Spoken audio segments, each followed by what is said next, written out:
Jazz Zone Together, our new online jazz community where we will provide jazz education resources, interviews with jazz educators, artists, and celebrities, along with valuable tips and repertoire suggestions.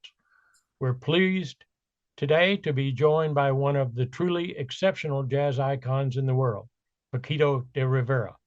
As a saxophone performer, he has achieved numerous Grammy and Latin Grammy awards, and as a classical composer, his works have been performed around the globe. Now I'll bring in Dick Dunscomb to conduct the interview with Paquito. Dick, it's all yours.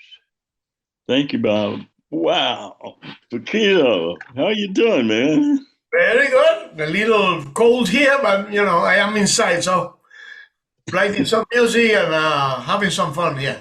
That's great news, man. How is life around there? Oh, we're doing really well. Thank you for asking. Yeah, things are good. I'm enjoying doing these interviews and just keeping in the field, Well, doing lots of stuff. we need people like you that still love jazz music and publicize it, talking about the life of those who made jazz possible. Well, and speaking of making jazz possible, you are it, man. I'm so excited to have you here. You've always been an idol of mine, and I've followed you for many years. Even had the pleasure of having you perform with my FIU jazz band when I was in Miami. There's so much to talk about, but let's start by having you share the early years and how you got started in music and what led you to perform music as your career path. That's an interesting question. My father was a classical saxophone player. He was the person who imported the classical school of the saxophone from the Paris Conservatory in the 40s.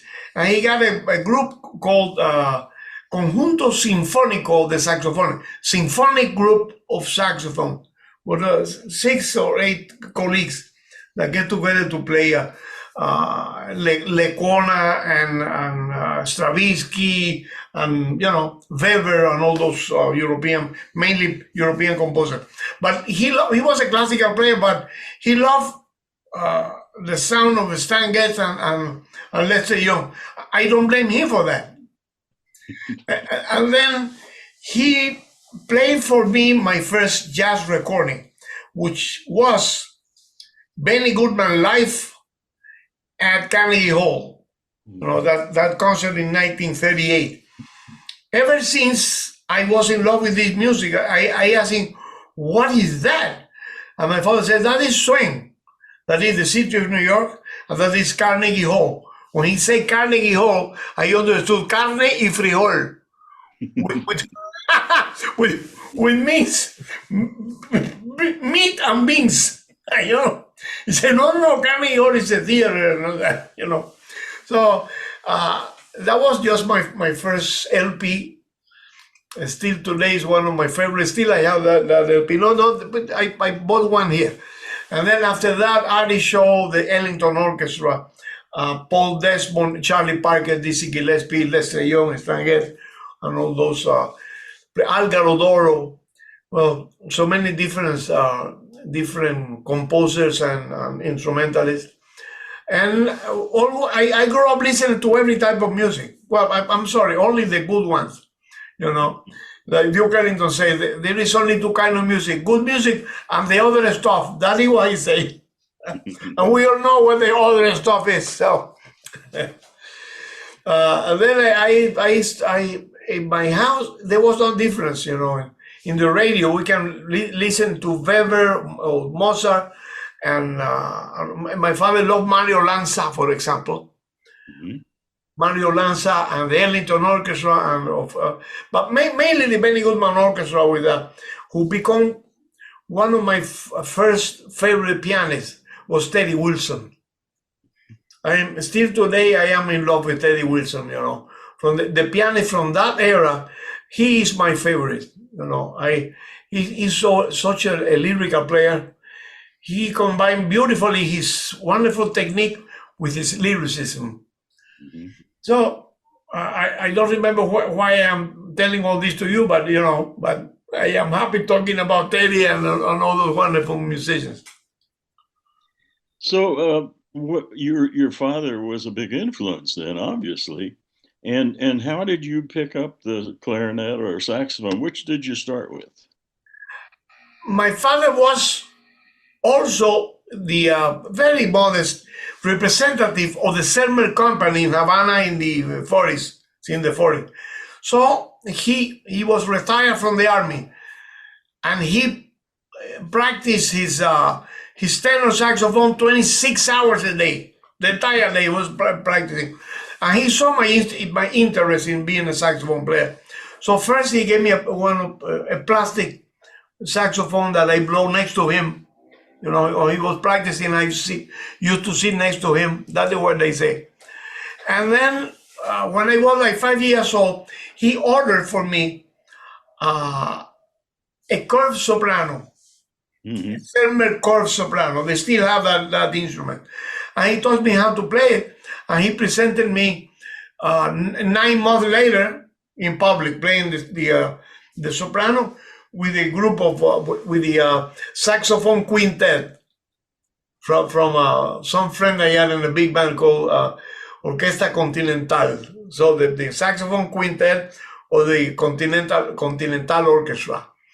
So ever since that happened 70 years ago, I'm still trying to learn that thing. So later on, when I was around 11 or 12 years old, he learned how to play the clarinet to teach me how to do it. And I started with the clarinet, and then I became a clarinet player. Most saxophone players start with the clarinet, but in my case, I start playing the saxophone. But when they ask me, are you consider yourself a saxophone player or a clarinet player? I say both. It's like being a lawyer and a doctor. It's 2 different careers, because saxophone and clarinet are cousins, but it's a totally different instrument. The concept of the instrument is totally different. Well, you play both with such a beautiful sound. I'm amazed. Let me say this at this point. We have a lot of jazz educators that watch these interviews. Mm-hmm. So we try to get information from the artists about techniques in learning and how that comes about. I'm curious, how did that happen in Cuba? Did you perform as you went through the schools, or was it outside? All of us have different stories. My father was a very good teacher, so he was my teacher, my educator, and my first influence. Mm-hmm. But then he didn't consider himself a good clarinet player. So he took me to Maestro Enrique Pardo, who was a member, before he retired, he was a member of the Havana Philharmonic, who was founded by Ernesto Lecuona. And the sign of the good teacher is not only what he teaches you, but where he brings you when he don't have enough knowledge. My father was very good when I make some questions about jazz music, for example. He was not an improviser. So he said, I don't know how these people do that. So I will take you to some friends of mine that can explain to you the magic of improvisation. So I learned how to improvise by transcribing Benny Goodman's big band solo. The solos of everybody, not only Benny Goodman, Lionel Hampton, Toots Mondello. I learned all those Harry James, Charlie Ventura, all those guys who play there in that orchestra. And then I transcribing, and then I learned how to interpret the chord symbols with a friend of his, step by step. But I think that the best way that you learn how to improvise is by imitation. You learn everything in life by imitation. You learn how to speak by imitating others. I was lucky enough, I didn't learn how to speak by listening to Patato Valdés, the conguero, because Potato used to speak in Chinese or something. It's wonderful to remember Potato. He was very special for all of us. So you were able to hear these recordings while you were in Cuba? Yeah. In those days, was before Castro came to power. We received all the time information and recordings that coming from the United States. Mhm. After that, after 1959 was a little harder, a lot harder, because jazz music was considered the music of the enemy, Mhm. imperialistic music and all that. So, but when you want to do things, you do it. Because later on, we discovered a wonderful gentleman by the name of Willis Conover from the Voice of America. And Willis Conover kept us alive and informed about what happened in America in jazz music all those years. Through Willis Conover, I meet the music of Thad Jones and Mel Lewis, Joe Henderson, Freddie Hubbard, Bill Evans, all those guys. We learned it through his program. It was called the Jazz Hour. I remember that when I came to the United States, I have the opportunity to go to his studio and do the program with him there. What a heavy emotion, He told me, we don't speak. The best way to talk about politics is not mention it. So let's talk just about music. Mhm. And I remember that bo piro piro piro piro bo piro bo. Hello, this is Willis Conover from the Voice of America, the Jazz Hour. That man was something. That's really important, that this connection with Willis Conover throughout the world. I never got to go to Cuba with him, but I did go to Poland with him several times. And I saw the love of the people and the importance of him and the voice of America, as you say. It's just something every young educator should learn about. Well, he already didn't need him, because we really behind the iron curtain is where we need Willis Conover. Not speaking about politics, just talking about music, in my politics. I remember that story when probably you were in the same plane when he went to Poland the first time, and everybody was waiting for him in the airport, and the authorities didn't know what happened and who's coming in that plane, because there is not any politician or any president. And so this guy came out and said, "Who's that?" He said, "This jockey." I was fortunate enough to be on the plane with him when he was coming for his 25th anniversary. And they met him with a Dixieland group in the foyer of the airport. It was incredible. Fantastic guy, that. And he was a very funny man too. Mm-hmm. So you've had a very successful playing career in Cuba before you came to America. Yeah. Share with us why it became interesting for you to leave Cuba and come to America. Since that very first LP that I heard of Benny Goodman, always I dreamed to live in the city of New York and be a musician there. All my life I dreamed that. And then in the meantime, Castro came to power, and that dream was totally destroyed. I had to come here in a totally different situation. I had to escape in Spain, escape in my own country. Was terrible. I talk about that in a book that I wrote.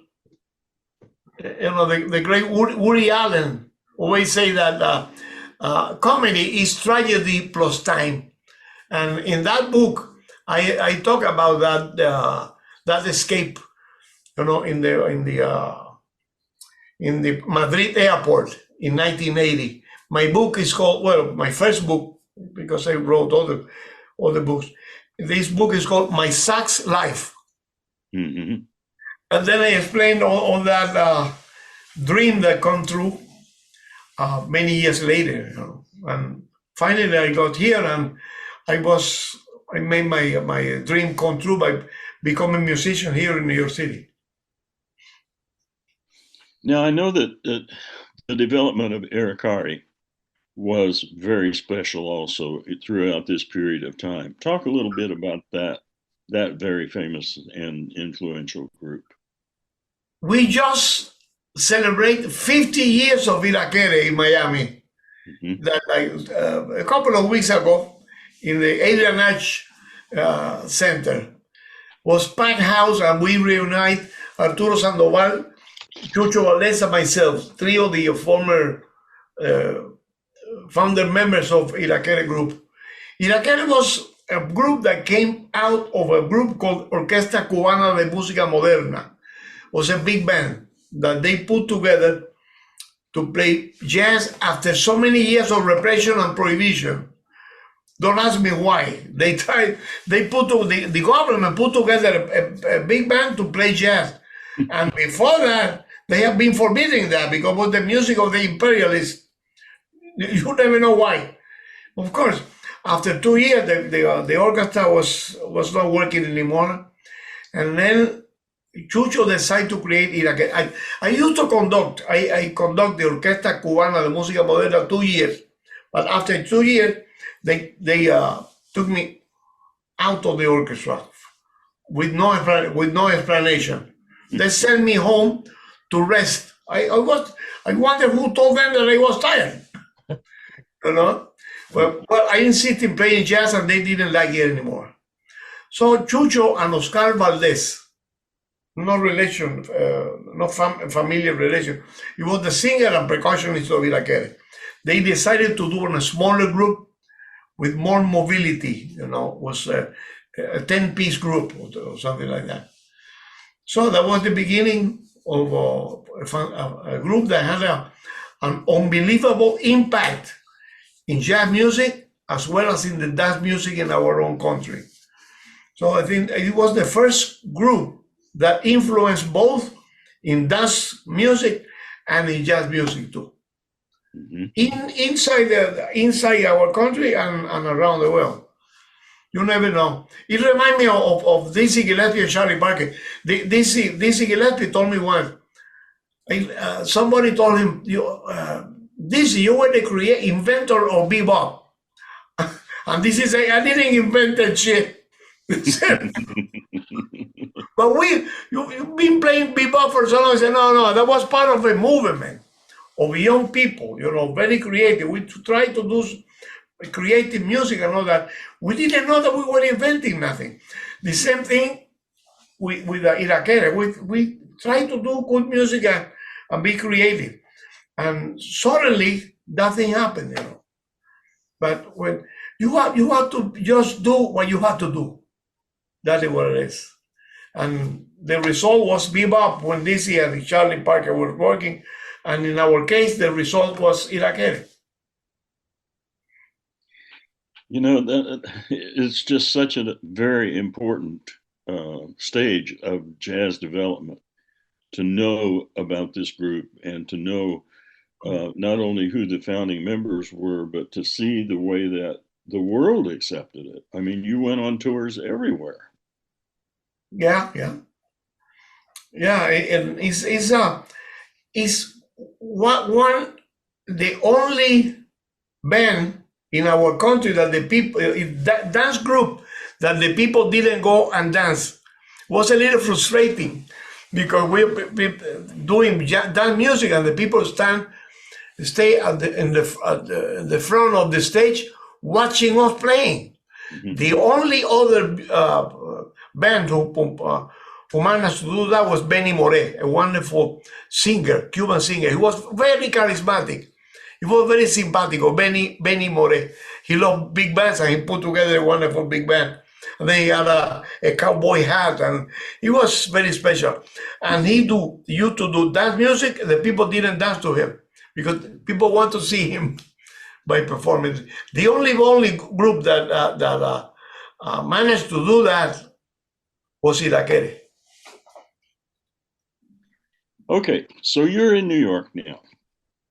What were the first steps that you took, and what was the path toward your eventual success in becoming a musician as you had dreamed of?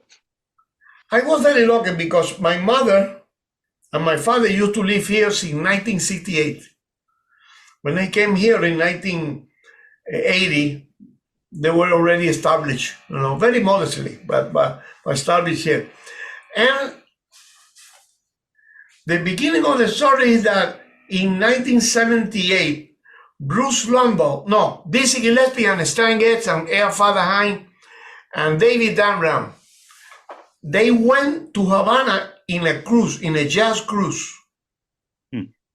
So for some reason, somebody knocked on my door.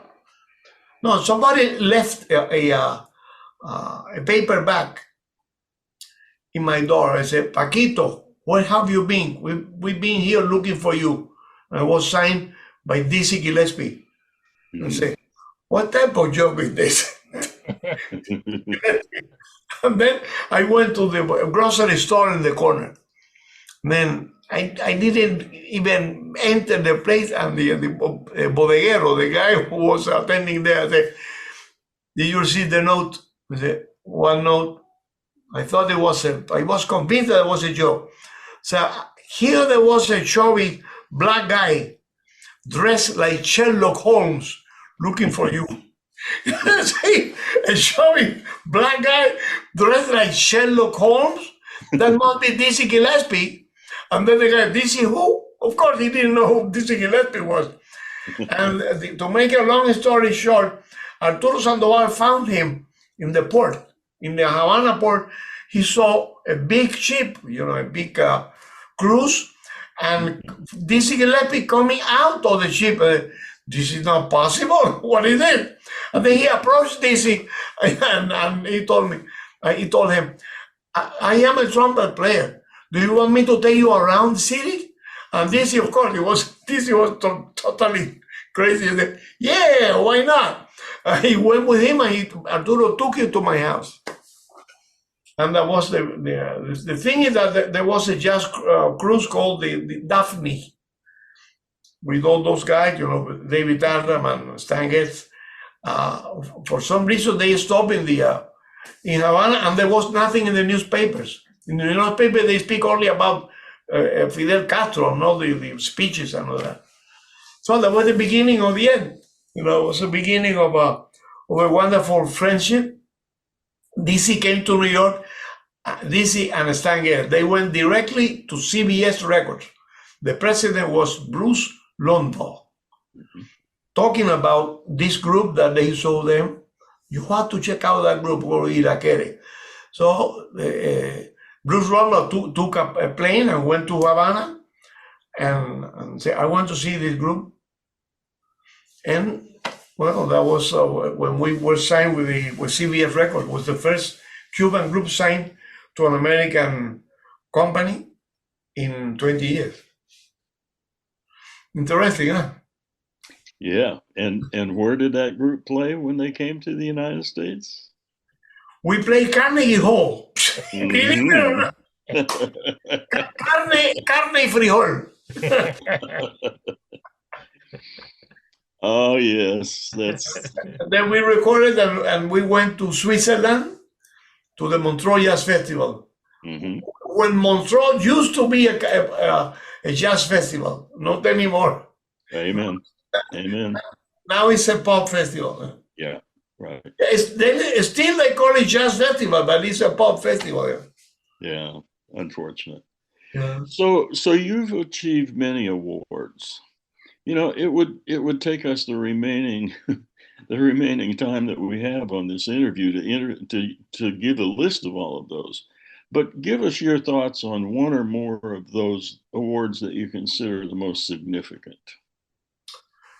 Well, that's a hard question because my real awards have been the opportunity to work with people like DC, like Cachao, like David Amram, and with so many others, you know. But I remember when we did a CD for Chesky Records, arranged by Carlos Francetti, a fantastic pianist and arranger and composer from Argentina, from Buenos Aires, Argentina. And he arranged all the music from for a CD with a big band called Portraits of Cuba. And that was my first Grammy award by myself, because we had a Grammy award with Irakere also, but it was just by myself playing, you know, with the wonderful arrangements by Carlo Francetti. And that first Grammy award in the United States by myself, well, it made a great impact in my enthusiasm to keep doing music here. You know. But as I said before, my main awards are playing with all those people, you know, sharing the stage with Yo-Yo Ma, for example. Writing music for Yo-Yo. I wrote they commissioned me to write a piece for him called the Rice and Beans Concerto. I received a call from some people in Kennedy Center there. Mr. Rivera, do you still want to write the Rice and Beans Concerto? I said, the what? I don't know what you're talking about. I know, because Yo-Yo must say that you told him that you want to write the piece with that name. I said, oh, but that was a joke. Because he's Chinese, so I call him Rice and he called me Beans because I am Cuban. But that was a joke. I said, well, but he thinks that you are already writing the music. You don't want to do it. Well, I think that is a little too late for me. I will keep writing. Okay, I will do it. So that type of thing is the real, you call that the real awards, you know, for me. So that leads us into your entrance into classical music, and I know that you've always gone across the board with jazz and classical music. You know, it's important for us to know a little bit about that side of your creative development. From the very beginning, music for me have no boundaries. I grew up listening, as I said before, I grew up listening to any type of music and playing every type of music. And I wrote a saxophone quartet for the Jerry Danovich saxophone quartet in Montreal, Canada. He commissioned me to write the piece, and the piece was very successful. And then people start thinking that I was a professional composer. I mean, professional composer is dedicating my life just to do that. And I become popular as a composer. People like to commission me pieces, and I start writing. I studied that in the conservatory. You know, harmony and composition and form and all that. But for some reason, I become a popular composer. So I don't know how it happened, but you know, that's the way it is. So are you continuing to write? And if so, what are you writing? Yes. Well, now I have 2 or 3 days ago, I went to a recording with a fantastic young cellist. The cello is my favorite string instrument. So he was recording a piece that I wrote. A piece that I wrote for cello, clarinet, and piano, which is based in the main theme of a concerto for flute and orchestra that I wrote in 2001 for the National Symphony Orchestra. So the guy loved that piece, we recorded, and now he wants to commission me to write a cello concerto. But people think that I write a cello concerto after between breakfast and dinner. It's not that easy. That I have to think about it and all that. And once in a while, I sit and receive some some commission. It's great. That is great. Sometimes I get a little nervous, because well, it's nothing like you have a deadline. You have to finish, deliver the piece, and you have to keep playing around, because I am really a player. I am a player, so I have to keep in a good shape. And writing music takes a lot of time and a lot of energy. Sometimes the resistance for the instrument can be hurt. It's hard to do it, but I do it. I had to pay my rent, so I do it. And I love to do it.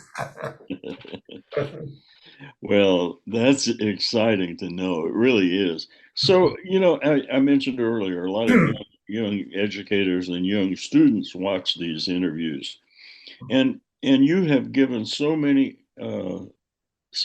good things that they should do in their path leading toward their life's journey. What would you say to a young musician, say high school age, that wants to become a jazz player? What would you say? Well, it's like, how do you get to Carnegie Hall? Practicing, practicing, practicing. There is no shortcut for that. You have to transcribe music, listening, transcribing, learning about harmony. In the case of jazz music, learning about harmony, going to see people, and it is no shortcut. And I have a very special recommendation. For some reason, there is a big gap between the jazz education and the classical education. You have to follow Ellington. There is only two kinds of music, good and the other stuff. You cannot, if you are a pianist and you like Bill Evans, you cannot ignore the music of Chopin.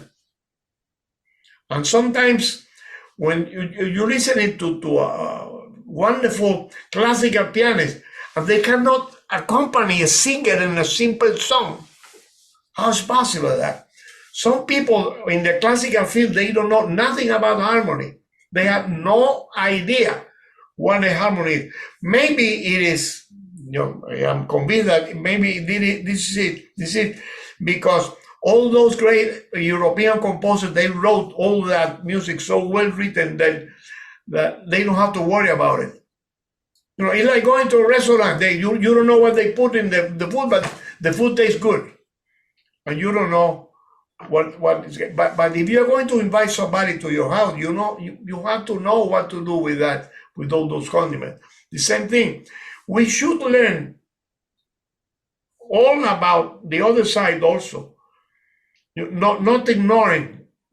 Jazz people should not ignore the classicals, and classical people should not ignore the jazz side, because they can cross-pollinate very well. And some people do it very well.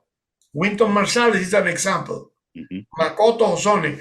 I saw Makoto Hosono, the Japanese pianist, playing the Paganini variations by Rachmaninoff by memory. We are talking about almost an hour of music. Perfect. Not even Horowitz can play that well. Mm-hmm. And that Japanese guy played perfect. It's an example that there is only two kinds of music. And I am convinced, I never talked to him, but I am convinced that Bill Evans was having a knowledge of the music of Chopin and Liszt and Erik Satie. Mm-hmm. Because he's in his playing, you can feel it. That he is using some of the influence of Liszt and Chopin in his jazz playing, and he swings his ass off, So we should eliminate that division between jazz and classical music. I am very thankful to my father, because he didn't have the talent to improvise, but he used to go to that side to see how we work. Mm-hmm. That's my recommendation: listening to music, to listen to Brazilian music to improve your sense of rhythm. Sometimes you go to a rehearsal, and people that have been playing Stravinsky with so much ease, Stravinsky is a very complicated composer. So they play in a rehearsal and it's just fine. So you write the syncopation, pum, pi, dum, pum, pum, pim, ay, ay, ay, ay, ay. You can spend the entire rehearsal for them trying to understand the Cuban syncopation or the concept of swing. Pip, parap, parip, parip. No, it's not pip, parip, parip. It's between the triplet and the dot. But the concept of the backbeat. Well, we have to understand each other. That's what it is. And you mentioned earlier the very importance of transcribing. I learned how to improvise by transcribing, because when you transcribe and then you learn something about harmony and all that, you know over which chord changes they are playing, then you can create your own improvisation. You know, I remember that I transcribed a solo by Paul Desmond on Stardust. I transcribed the entire solo, which was wonderful.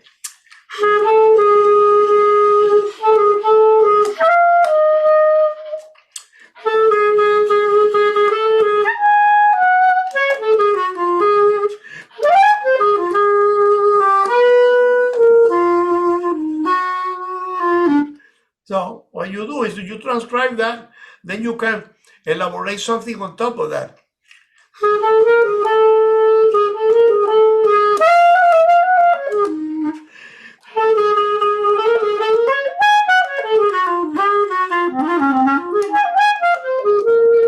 And you are embellishing what Paul Desmond played beautifully. And then little by little, Paul Desmond's solo will disappear and your solo will be on top of that. You know, so it's the best way. And then you have to find out over what chord changes he played also. It's the best way to learn how to improvise is improvising. That's beautifully said, and so true. So we know that you're busy, and can you share with us what's on the horizon for you?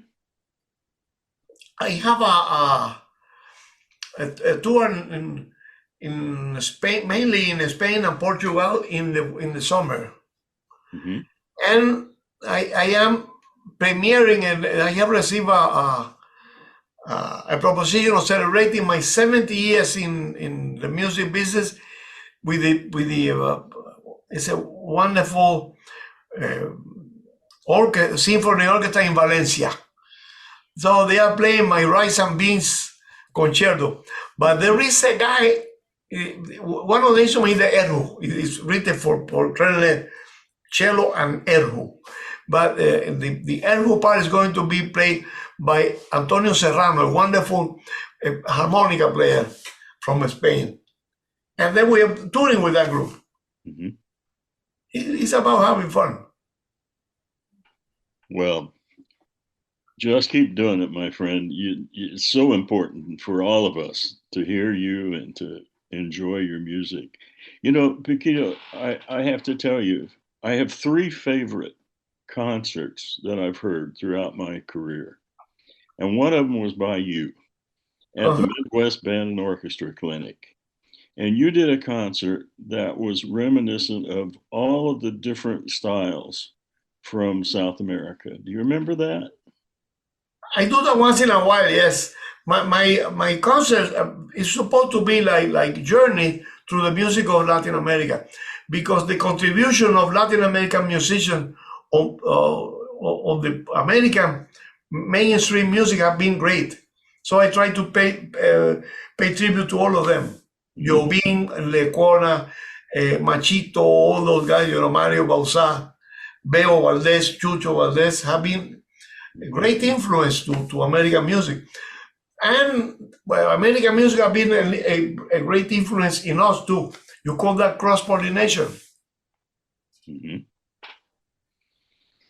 Well, this has been some interview. I'm telling you, it's so thrilling for me to sit with you for this period of time.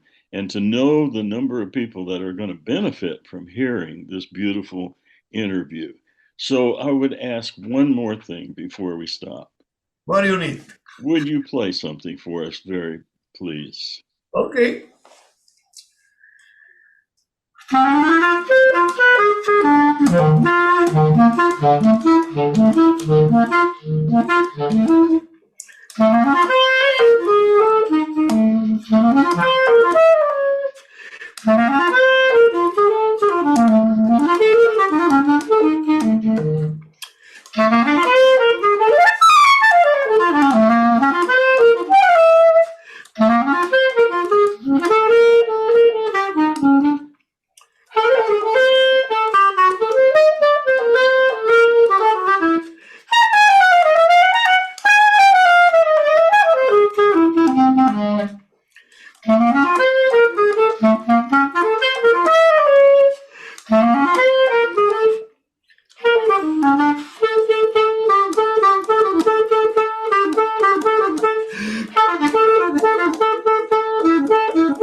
Salt peanuts, salt peanuts. Like,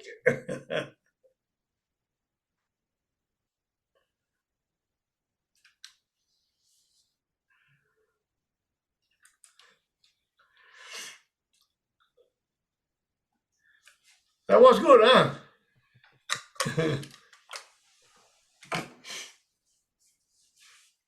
Just couldn't stop. Thank you, my friend.